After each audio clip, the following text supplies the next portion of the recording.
Hello, everybody. It is Thursday. No, it's not Thursday. It is Tuesday, January 17th, 2023. And it is a two-man show today at an earlier time slot. It's a morning show for those of you in America. In the UK, it's still evening here, but a bit earlier. How are you today, Clark? I'm doing well. I was excited to do a little bit earlier morning show. It's 9:30 a.m. out here on the West Coast. We finally have some sun, but of course, I got up early to walk the dogs and it was still drizzling when I had to take them, but not too bad and ready to go for sure for today's show. That is great. That is great. Yeah, I mean it's been crazy the weather over there at the minute. It's basically you just swapped with us. Well, I say swapped with us. It's still Yeah. raining here as well, but you've stolen our weather. But anyway, let's get on to what we need to talk about today. And firstly, on yesterday's episode, Soul made a bit of an announcement that he has got two upcoming Soul Sessions interviews that are going to be dropping in the very near future. And over the next 2 days, we're going to be, revealing who each of them are. The first one I can now reveal is Renzo Rose. And this is what Soul has sent me to say on the podcast today. Renzo joins the Soul Sessions to give his first English-speaking interview, and he talks about growing up in Italy as well as the Italian wrestling scene.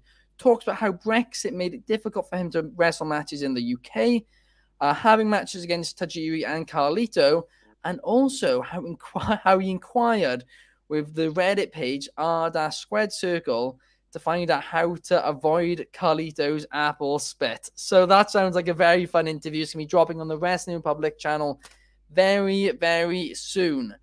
But yeah, we're going to get straight into it today. And there was another big news story which has dropped. And almost every single day now, mentioning the sale. It goes without saying, it's almost annoying. I want to see how long, I think I joked about this yesterday, I want to see how long we can actually go without there being a day where we don't have to talk about the sale. Because yes, it's some of the news is very interesting, but most of the days it's just stuff contradicting each other, and today it actually is a bit of a different one. But here it is. From Sportico have reported that Detroit's police and fire. Sorry, have we got a bit of sound difficulties here? Or Yeah, can you hear? Is there like drilling? Can you hear that at my house? 1 second, let me fix this. I apologize. I One turn it. sec. Is that There we coming are. from I my know. side? I think turned the contrast down now, so I shouldn't be able to hear it. Cool. Sorry about that. Anyway, guys, let me get right back into this right now. Sportico today are reporting that Detroit's police and fire retirement system have sued WWE Executive Chairman Vince McMahon, seeking a declaration that would effectively block the 77-year-old billionaire from getting control of the WWE once again, and would basically block the current WWE sale, which is ongoing, and the negotiations are reportedly ongoing with several potential buyers at the minute. So this is huge news. The sale could be off for the time being if this is true. And WWE have not released a statement about this at this time. But yeah, I mean, it's a very obviously ongoing situation, and it's going to be one which we'll learn more about in the next few days. But yeah, all this sale talk we've been doing, it might be all for nothing. What do you think, Clark? I don't know, man. The sale thing is I'm getting it's what, like we said, it's every day and it's something new every day, and it's gonna just keep being something new again and again and again, whether they sell or not.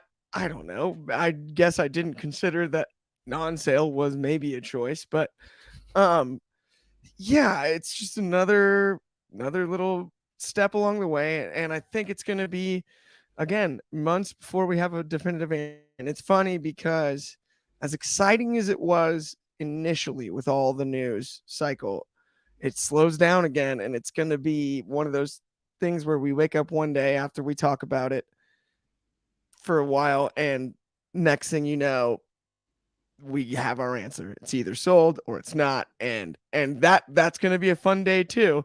But along the way, we're going to get to see, update after update after update for sure.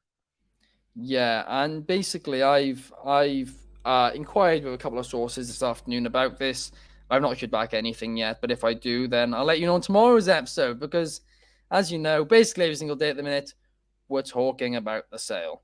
But yeah, it's an interesting one, like you said. Every single day, it's a new development, and we don't really know what's going to happen at this moment in time. But we will now move on from the sale because we don't want to spend too much time on it every day, and instead we are going to be talking about last night's episode of Raw. It was decent Raw. I mean, there was a lot of filler stuff on there, to be honest with you. But for what it was decent. Nothing I'd say bad about it, just nothing overly exciting. However, the show opened with the Usos and Solo Sikoa coming out before they were interrupted by the Judgment Day. Dominic Mysterio told them that they wouldn't last on the inside, in prison and all that, which is funny because they sent, one of the Usos has spent more time in jail than Dominic actually has. But it's one of those situations where it was quite a funny segment at the time. But yeah, and they were clearly hinting at that as well during this show. That's why the Usos were laughing. But anyway, it was an interesting story, and honestly, the Judgment Day are. I know they're getting a lot of criticism, and rightly so. Not rightly so, but the booking of them has been poor. But honestly, I've been enjoying their stuff the last few weeks, and I would not be mad if they were to beat the Usos next week. I have my own theory about what will happen next week, which I'll get into, a little bit later on in the show. But yeah, I mean, I think the Judgment Day could well, Dominic Mysterio and Damian Priest, they could well take the Raw Tag Team titles off the Usos, and I feel like that could be a decent option to do. What do you think, Clark? I think it's a logical way to split the undisputed tag titles if you are going to go back to having separate belts on separate brands. I think that's definitely a way to do it. I don't know necessarily that the Judgment Day earned it in relation to the rest of the tag division. I might have had it be the Street Profits. I might have had it be a different team myself based off of tag team performance and continuity. I think I would have gone with one of the, maybe even Alpha Academy for that matter. Although it doesn't make much sense for them to feud with the Usos being heels. But yeah, as far as I'm concerned, the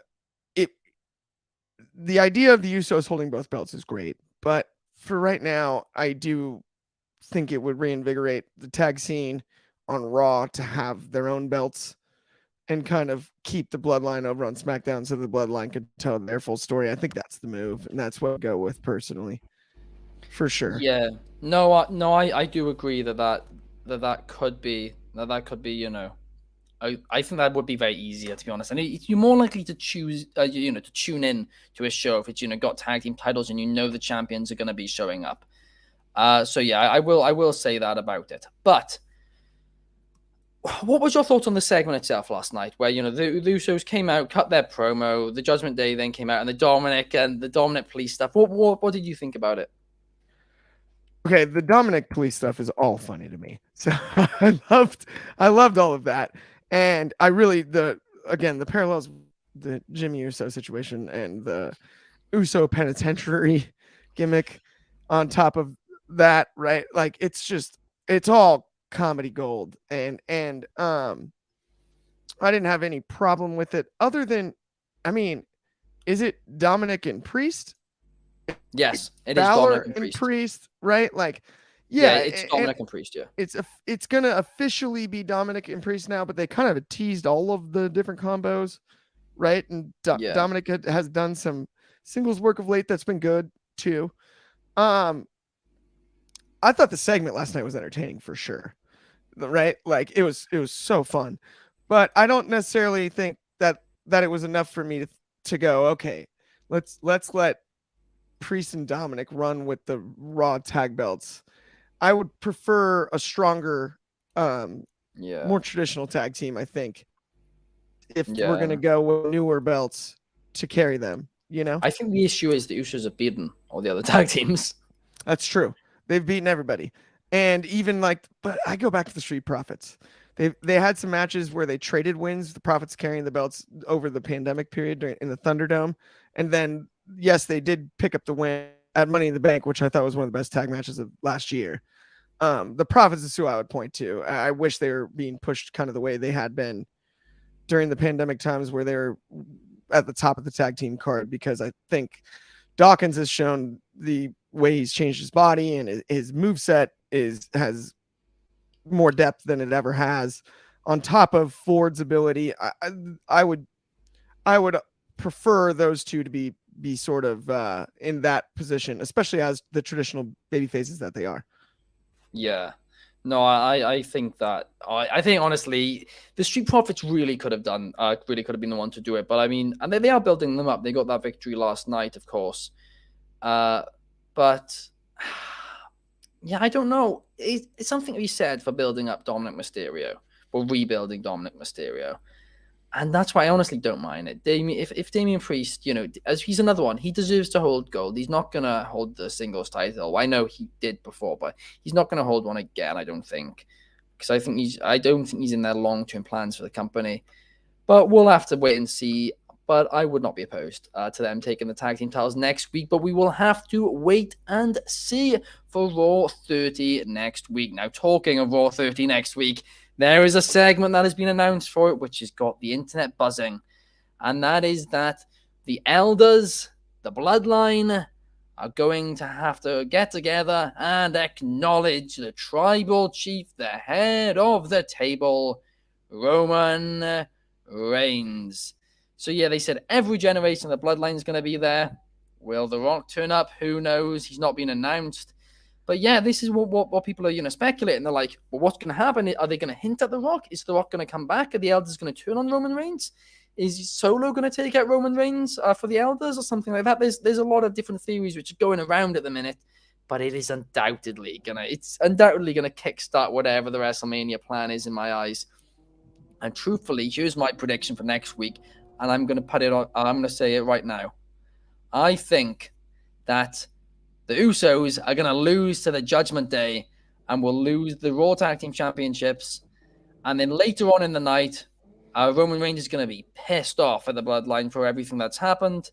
And at that moment, the elders are going to turn on him and they're going to say, well, they're not going to take him out of nowhere, but they're going to say something to him like, they're going to have a go at him and then tease something. I don't think The Rock's going to show up next Monday, but I think he will show up next Saturday at the Royal Rumble. I really, really do think now that Cody Rhodes has been announced at the Rumble, I truly, truly think that the only option there is really as the big surprise for the Rumble is The Rock. To me, the announcement of Cody Rhodes practically confirmed that The Rock was going to be in the Rumble and presumably win it. So I presume that's the way that they're going to go now. But what's your prediction, Clark?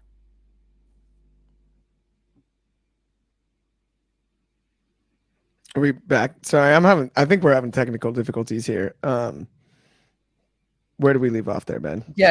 I was just asking you, what are your predictions for the Roman Reigns segment next week on Raw 30? Oh, I mean, you can go anywhere with this. I think even without The Rock, it's going to be awesome because I think we'll see likely Rikishi, Afansika, right? Maybe Haku. I would love to see, right? Since they talked about all generations of the bloodline, the way they sold it like that, I'd love to see, a bunch of those names.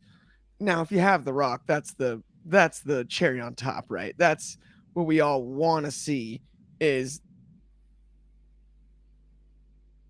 Well, I think Clark's having some audio difficulties. Yeah, I am. Sorry. Wait, where did I leave off there? You said that would be the cherry on the cake if The Rock was to show up at Raw 30 next week instead of at the Royal Rumble on the Saturday after. Definitely. And I think obviously that's what we all picture when we hear the headline for the segment is that it is going to be The Rock, right? Yeah. It's got to be The Rock. And especially now Cody's now announced. Especially since I found that fascinating last night too, that they announced Cody ahead of time, but I get it. Rock and Cody in the week a lot, but leading to the Rumble, I think it's totally worth it. It's one of those things where, is he available? I don't know. Is it maybe a tease? Maybe he does a video package or something. That I think is possible. But I don't think it has to be The Rock this time, but it has to almost lead to The Rock, whatever it is that they do. Yeah, no, yeah, like I was suggesting, I feel like the elders are gonna Roman Reigns. I think this is my prediction. I think Roman Reigns is gonna get pissed off at the Usos for losing the titles earlier in the night, and then I think the elders are gonna maybe he's even gonna consider taking out the Usos or something like that. The elders will get in the way, and then they will tease something, and then The Rock will show up a few days later at the Rumble and win it. That is my current prediction for it. Right, so. Numero one Superfly is in the comments and he's letting us know that the audio is working fine. That's great to know. What are our thoughts on WWE letting wrestlers declare for the Rumble? Yeah, for some reason at the same time having others having others fight to be able to declare for it. I mean, this is something they've done for years. It's frustrating. It's never really made sense. I mean, it basically comes down to if you're a top star, you don't need to qualify unless you're facing a job or they're just trying to get you on the card, in which case you do need to qualify. But yeah, it's not been consistent for years. But also, they can't have 60 qualifying matches in the build-up. They can't. So maybe they should have maybe 20 announced and then 10 people have to fight for it and they do 20 matches, something like that. But yeah, you either got to get rid of the Rumble qualifications or, yeah, I mean, it's a really difficult one. In fairness to WWE, it's a difficult one to book. It is. What do you think, Clark? I think having them have to qualify doesn't make a ton of sense unless you're going to do all of them, and you're not going to do all. I agree. Now, if there was another little like system almost of maybe they had qualifying, so if you held a title in the last calendar year, you're automatically in, and then there's the amount of spots outside of those. So right, you held a title, maybe you won a certain amount of matches, right, or you have a number of different categories that automatically qualify for you for the Rumble, and then you leave like 15 spots open. That'd be cool, but then what do you do about the surprises? And which I think is kind of the best part of the Rumble. So I might scrap qualifying matches as a whole. Well, that is a good way to look at it, actually. I mean, I'm going to be honest, I don't have that much of an issue with what they're currently doing with it. Because it's difficult to book 3 hours ago. Yeah. I also kind of wish they did more of I wish they did it more as like people on the outside looking in that you wouldn't expect to get in the Rumble. Maybe challenge people that are already in for their spot, as opposed to it being just a straight up qualifying match, just to add like a layer of storytelling there. Like, right. Like, that I think could work to just sort of connect the dots on that one. That would be maybe a way I would go about that. Although you could kind of run it there if you have like a person who would have been automatically assumed to be in and they get injured, and you can't really have them wrestle to lose their spot because they're hurt, right? Yeah. Then you'd probably have to have a qualifying match with 2 people on the outside looking in, but there is a way to, I think, explain that if you were to do something more like that. I think there's a way systematically you could almost have like and leave spots for a surprise, call them like legend spots or surprise spots or something like that, or because that's to me the magic of the Rumble, are the people that you don't expect to be in it that show up, Yeah, no, I absolutely agree there. That is, that's the excitement, when countdown, you don't know who's going to be there. And then, yes, okay, some of the time it is, most of the time it is people who you'd know in the Rumble, and it's just you don't know what number they're going to be. But still, having people come out who you just don't expect, that is the fun of it. It's, that's what gets you excited. And there's another comment from even if you don't think they can in, it's worth it, right? Yeah, no, absolutely.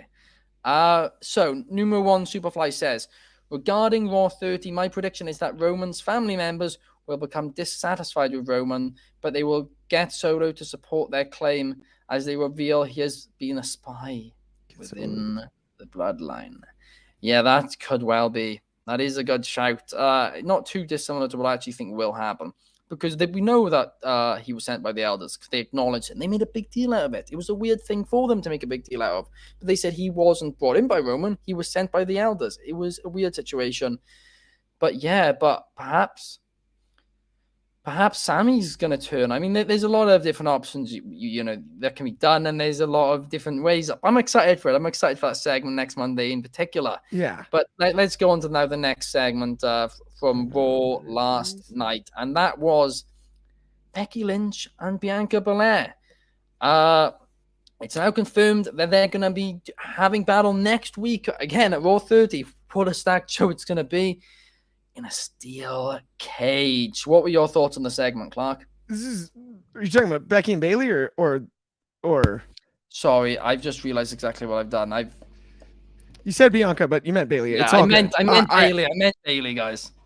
All good. I loved the segment last night. I loved Bayley wearing the Kittle jersey during the football shout out with the Bengals being, Shout in out. Cincinnati and stuff. And I loved the back and forth. I thought the I'm not Karen thing was funny. I thought Bayley's always great on the mic. I think Becky's always great on the mic. I thought the facial expressions after the segment when she was basically wearing to Dakota and EO, I'm fine. It'll be fine. I'm fine. And I thought it was really funny when they flashed the Bayley on that. And it's the perfect scenario where the steel cage, I kind of love when they do this on Raw. It's kind of Raw and SmackDown have become the home of the steel cage. You don't see him on pay-per-views as often, I feel like. And the reason being, you can brilliantly book you're trapped in there with me, but that there's no roof. And there's certain different ways that the numbers game can be involved, and there's fun ways you can book it. And we've seen Bayley and Becky wrestle so many times in so many different ways. To have them have a cage match on Raw 30 is gonna be awesome, right? I mean, yeah, it feels important. It truly feels like it matters, and it should be fun. I think that'll be I think that's going to be a worthy main event, and I hope it is the main event.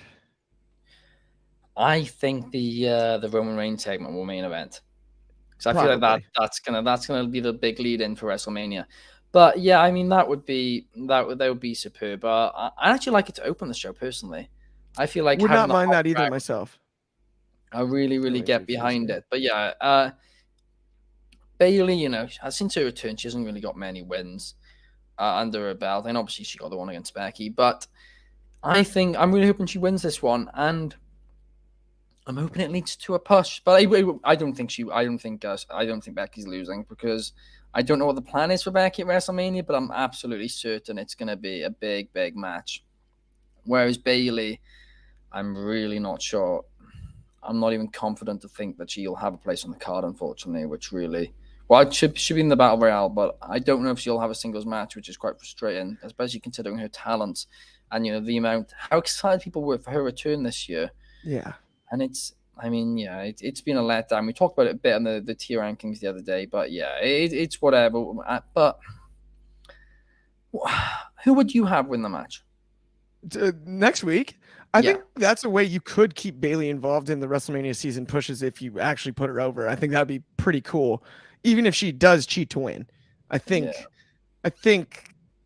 a Bayley win would be actually the move I would make here to kind of salvage some of the things we talked about. Do I think she's gonna? Probably not. I think Becky finds a way to win the match, and Bayley's upset in the ring afterwards, and maybe they use that to have her turn on EO and Dakota. Yeah, maybe they do that as a triple threat at Mania. That's one they could do. That could be, yeah. That would be the only way I think off of a loss, so you could keep relevance. Yeah, but the only thing about triple threat matches without a title for me that's odd is why would they have a triple threat match not for a belt necessarily, right? Rivalry wise, you would think. I always think more singles match, because then you have to figure out why Dakota and EO would turn on each other. They've been a tag team this whole time. Yeah. Why would they want to wrestle in a triple threat unless all of a sudden they're back in the women's title picture or something like that? That's the only problem with the three-way rivalry part of it. Maybe if Bayley teamed with a mystery partner and feuded with them for the tag titles. Oh, that would be and brought back somebody maybe, or brought in somebody. Naomi. That could be very interesting. Somebody needs to clip this just in case. Plenty of choices there. That's kind of the direction I would go if you're gonna put Becky over, is put Bayley somehow in the tag titles picture, because they also showed a little bit of dissension last night when Bayley turned around and said the line about I didn't need them to beat you. I don't need them to beat you. Yeah. And they kind of stood back, but they also had the eyebrows raised look like, you don't need us. And so that was a bit of a tease, I think, too. It was telling it at the very least. And yeah, I actually kind of like the idea now that we fleshed it out here, of Bayley and Naomi, Bayley and some partner. I mean, I'm trying to think of who else you could have. That would be, I mean, even Tegan Knox might be a great way to, with her history with Dakota. Yeah, no, I think that could be, and also her history with Bayley too. Bayley and her have been friends. Right. A lot of Instagram photos together, so that could be one which you could do. I mean, she's technically on another brand, but I don't know. I just don't want to split Damage Control up this early on, because I think they've got a lot of potential and they haven't really hit it yet as a group. I know your thoughts on Damage Control. Obviously, we talked about it the other day on the tier list.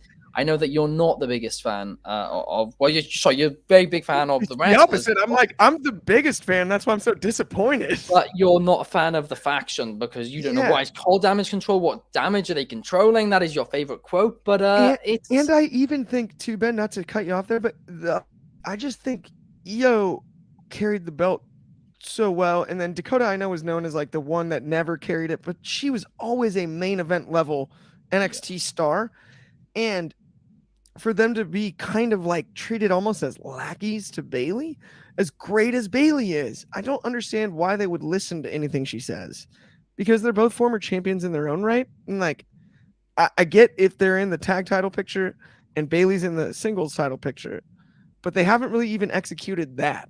So even on top of the explaining the storyline part, it's, Well, in fairness, I mean, Dakota had been fired, so Bayley brought her back, and Io was reportedly about to get fired, and Bayley brought her back. So I understand why they listened to her, but I mean, if that's the reasoning, then I guess, you got to go for the split. But it's annoying. I feel like Damage Control, I really like the name of the faction as well. Yes, I mean, you can ask what damage they're controlling. Yes, it should have been executed a lot better. Yes, probably their attires should have matched a bit more and looked a bit more like a faction, as they had a good theme, they had a good name, they had 3 flipping amazing. This could have been the female Shield. It should have been the female Shield, and it wasn't.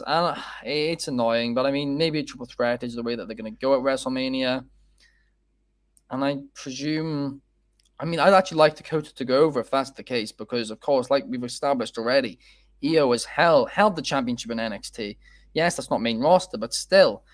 Bayley's obviously, she's already a Hall of Famer in her own right. First ballot. Dakota, she hasn't, held the title yet, singles title in WWE yet.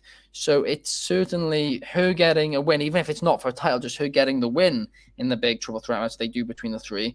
That would certainly be interesting. And the more we talk about this now and we've broken it down, I think this is what they're going to do. And it's disappointing. It is disappointing. I really had high hopes for this faction, and they just not reached it, really. But it's whatever. Hopefully both Io and Dakota Kai will have good runs after the damage has been controlled. Or has not been controlled and they split up. But anyway, let's talk about now the main event of the evening on Raw last night.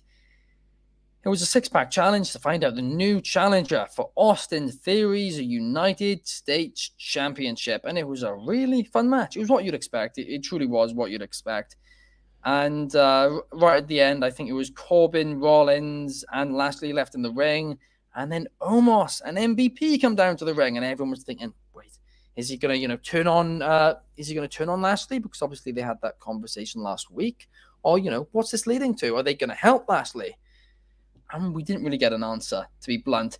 He kind of assisted Lashley slightly to get one of the pinfalls, but you don't know then if he was going to turn on him when it was just Lashley and Rollins.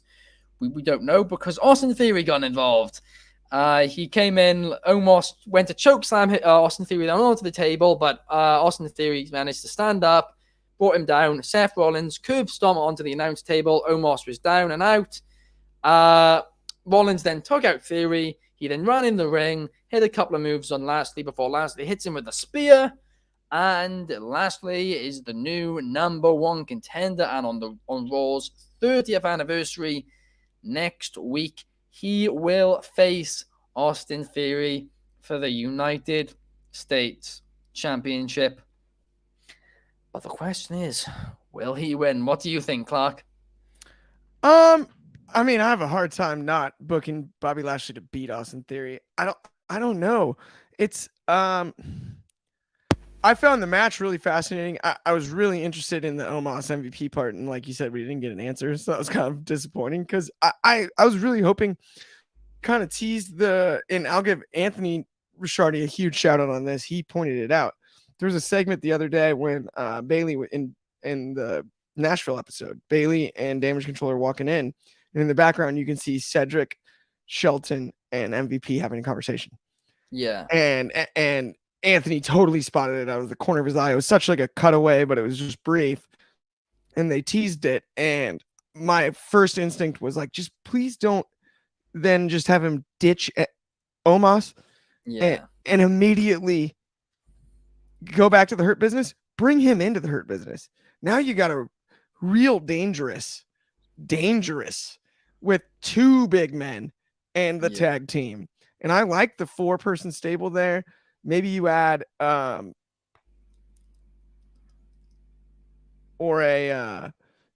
you add even another.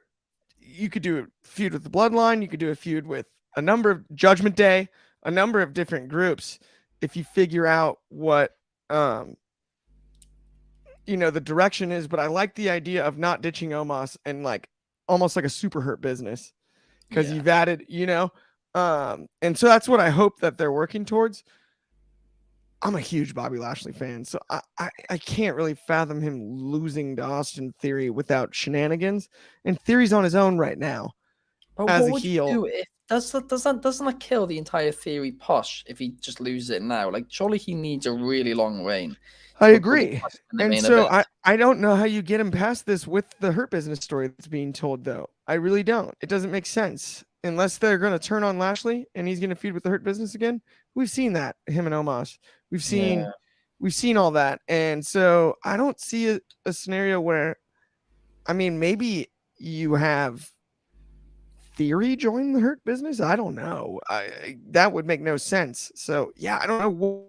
I feel like you're kind of in a corner. Last night, it would be, exactly. It wouldn't make any sense considering he took out almost. Well, helped Rollins too. He helped. But he was basically, I don't know, you're kind of in a corner here. Like, unless Theory's going to beat Lashley clean, unless Theory's going to lose and win the Royal Rumble. Oh, no. Oh, please don't do that. That'd be wild. I would not be happy about that. Surprise. Maybe that's why they announced Cody early, but we'll get to the Cody thing in a second. But yeah, it's a weird one for sure. But I don't know what you do. I really don't know what you do because I want Theory to win because I feel like to develop him as a top star, you need to get these wins under his belt. I need to have him hold that title for a while, and you need to have him have a title match at WrestleMania for it. Right. But if you have him lose, and with him walking in as the champion, but if you have him lose next week to Lashley, then it's a difficult one. But like you said, we've seen Omos Lashley. We don't really want to see it again. We've seen the Hurt Business Lashley. We don't particularly want to see them face each other again. We want to see them on the same page. Maybe he tells them that he really doesn't. Well, maybe this is what they do. Maybe he tells them that he really doesn't want their help next week. Goes to MVP, says, I really don't want your help. Don't even think about it. They don't come out. Theory beats Lashley. And then Lashley rejoins the Hurt Business because he turns heel and realizes he can't do it alone. Maybe that's the way you go. That's not a bad call, actually, Ben. That was well sorted. I think is probably the direction likely I would go. Yeah, I think that's the only way you can go. But I think it kind of is. Will it be the way there you go? Who knows? We'll have to tune in next week. Raw 30. It's going to be a good episode. I've not been this hyped for an episode of Raw in quite a while. Mainly for the Roman segment, but the steel cage match will be fun as well. So will the tag, and so will the US. It is a really stacked Raw, and I'm glad to see it is like that. And I'm also glad to see that they were really pushing the matches for next week on Raw last night. AEW Dynamite style almost. Apart Yeah, from it wasn't during matches, thankfully. But yeah, no, so I was happy to see that. The theme song for it's a bit weird. it So is. good by Baby Rexa. I mean, I don't know. I don't know how to feel about that. If I'm being honest. A numero one Superfly comments: what if Bobby loses the match next week, but each member of the Hurt Business remember what Theory did? But at the Rumble, each of them enter Target Theory, and they all unite in the match. Oh, that's not actually a bad idea. I don't know then what you do to have Theory combat them unless he's building a group of his own. That would Oh be the yeah, only thing I think for the follow up. Now, if Theory started to kind of have, maybe some people under his direction too, you could kind of set that up where maybe the Hurt Business cost him at the Rumble. And then that's how yeah. they all, yeah, if you wanted to go a little longer term too, that is not a, there's definitely something there. I would say, idea wise, I think it's a for sure possibility that they could do something like that. But I don't know how you connect the dots to now Theory's, unless you're turning Theory babyface. Now Theory's kind I of being don't. I don't ganged think up that's gonna on. work. I don't think think that's gonna so work. either. But the question is if he gets ganged up on, will that be like, yes, everybody's ganging up on him, and is he that much of a heel that it would actually get a babyface reaction?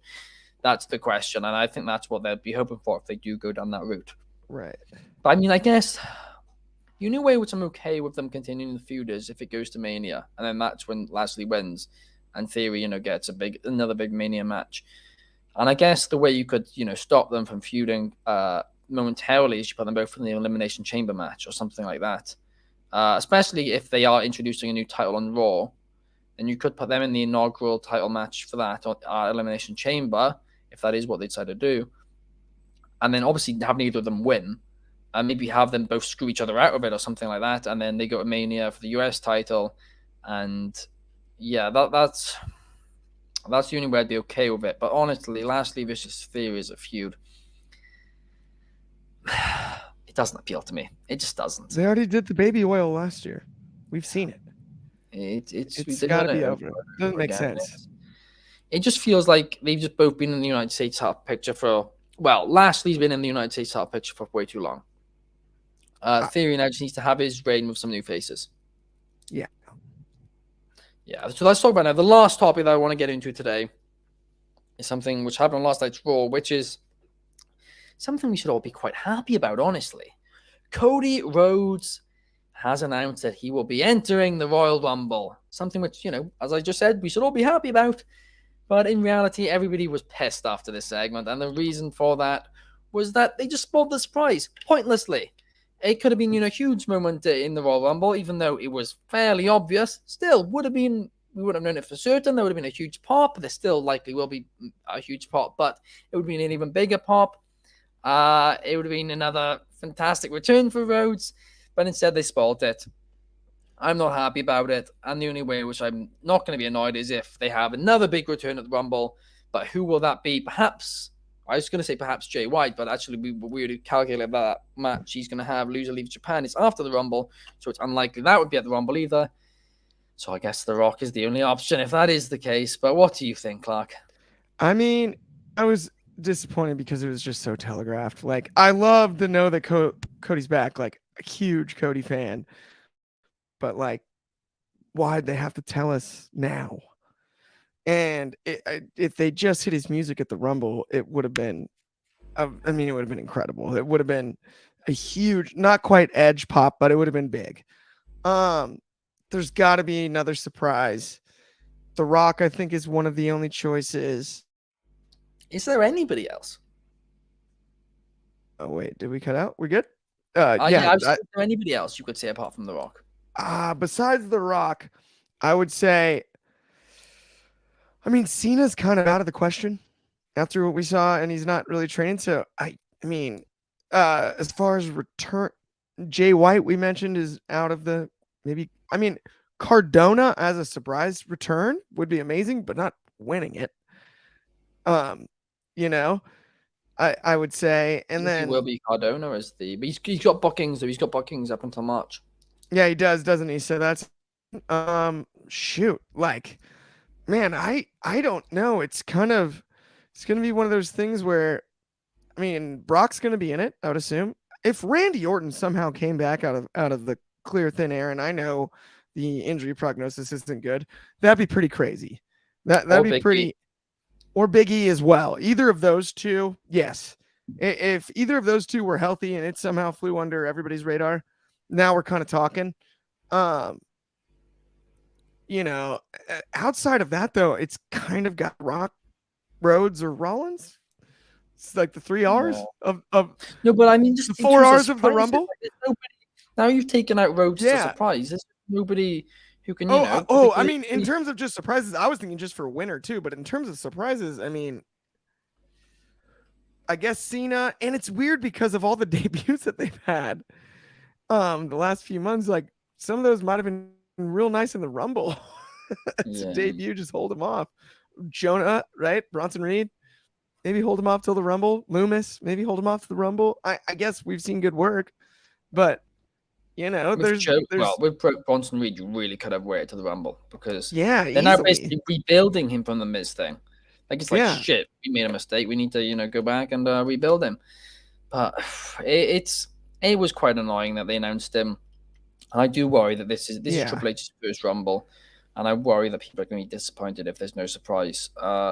So I'm hoping he's smart enough that if he sport Rhodes, it's because he's confident with the other surprise. So perhaps the other surprise will be The Rock, and Rock. that would just that would deliver for everybody. It's been speculated for a long time, but if that happens, nobody's complaining at all about any other surprises. I mean, maybe Matt Cardona could make an appearance as a one-off, but as we said, he's got quite a few bookings up until March, so I doubt he's returning full time yet. But as a one-off, perhaps. We saw Mickey James last year, and he's not under contract anywhere either, so it's not like it'd be some forbidden door thing. It really could happen.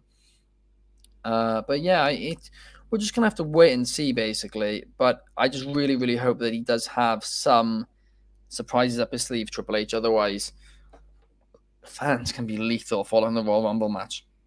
One of the hardest matches to book of the year, probably the hardest match of the year to book. But anyway, everybody, it's been a really good show today. Thank you for joining us. We will be back tomorrow, normal time tomorrow, 8 p.m. Greenwich Mean Time, 12 p.m. Pacific, and 3 p.m. Eastern. And 9 go a.m. on Hawaiian. 9 a.m. Hawaiian. Yep, there we are. And yeah, so make sure to tune in tomorrow, guys. We apologize for the audio and the Wi-Fi issues that have been had today. That's on me. Out of our control sometimes, but we'll be back tomorrow, and we'll be back better than ever. So thank you, guys. See you. Absolutely.